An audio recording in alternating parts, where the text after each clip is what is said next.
বিনতিটা মেয়ে, সে আমাদের স্কুল নবম শ্রেণীতে পড়ে। নবম শ্রেণীতে পড়াকালীন তার সাথে সিয়াম নামে একটা ছেলের সম্পর্ক ছিল। সেই সিয়াম তাকে অনেক আগে থেকেই তাকে হ্যাসিং করতো। তার প্রতি তার অন্যরকম একটা আকর্ষণ ছিল, সে থেকে তাদের প্রেমের সম্পর্ক ছিল। কিন্তু যখন রিসেন্টলি বিনতি তাকে বলে যে তার সাথে সম্পর্ক সে রাখবে না, সেই ক্ষেত্রে সিয়াম নামে ছেলেটি তাকে সন্দেহ করে বসে। সে মনে করেছিল যে বিনতির সাথে অন্য কোনো ছেলে সম্পর্ক রয়েছে। তার পরিপ্রেক্ষিতে সিয়াম গত বুধবার সাড়ে 9টার রাতে যখন তারাবি চলছিল, তখন চাটাইঘর হাজারীবাগ এলাকায় সে আসে। পরিকল্পিতভাবে সে বিনতিকে ডেকে আনে এবং তার সাথে কথা বলার বন্দী করে তাকে নৃশংসভাবে কুপিয়ে ছুরির মাধ্যমে হত্যা করে। এর ফলে পুলিশ তাকে আটক করে। আটক করার পরও তার ন্যায্য কোনো বিচারের এখনো রায় আসেনি। আমরা তার সিয়ামের ন্যায্য বিচারের দাবিতে রাজপথে এসেছি। রাজপথে আমাদের একটাই দাবি, আমরা সিয়ামের ফাঁসি চাই।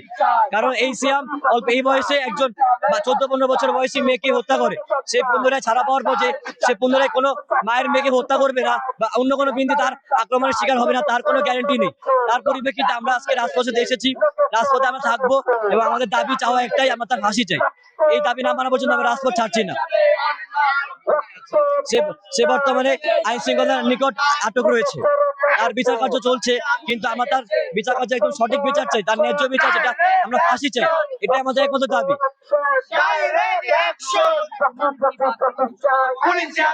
জি অবশ্যই পুলিশ যেদিন সিয়াম খুন করে তার পরের দিন হাজারীবাগ থানার পুলিশ কর্তৃপক্ষ তাকে একটি যে ছুরি দ্বারা তাকে খুন করা হয়েছে, সেই ছুরি এবং তার রক্তমাখা শার্ট, রক্তমাখা যে জামাটা, সেটা নিয়ে তাকে কলাবাগানে তার বাবার পাশে থেকে উদ্ধার করে এনে তাকে আটক করে হাজারীবাগ থানায় আটক করে রাখা হয়। এটা 25 তারিখ বুধবার রাত 8:30 থেকে 9:30-র মধ্যে, যখন এলাকাবাসী তারাবি নামাজের মধ্যে বিদ্যমান ছিল, তখন পরিকল্পিতভাবে সিয়াম এসে তাকে নির্মমভাবে কুপিয়ে হত্যা করে। হ্যাঁ, এই ফেব্রুয়ারি 25 রিসেন্টলি ঘটনা এটা।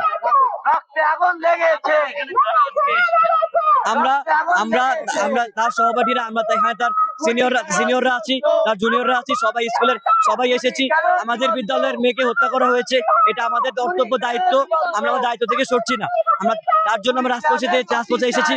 রাজপথে আমরা ছাড়বো না। আমাদের দাবি একটাই, আমরা ফাঁসি চাই এবং এটা কার্যকর করতে হবে।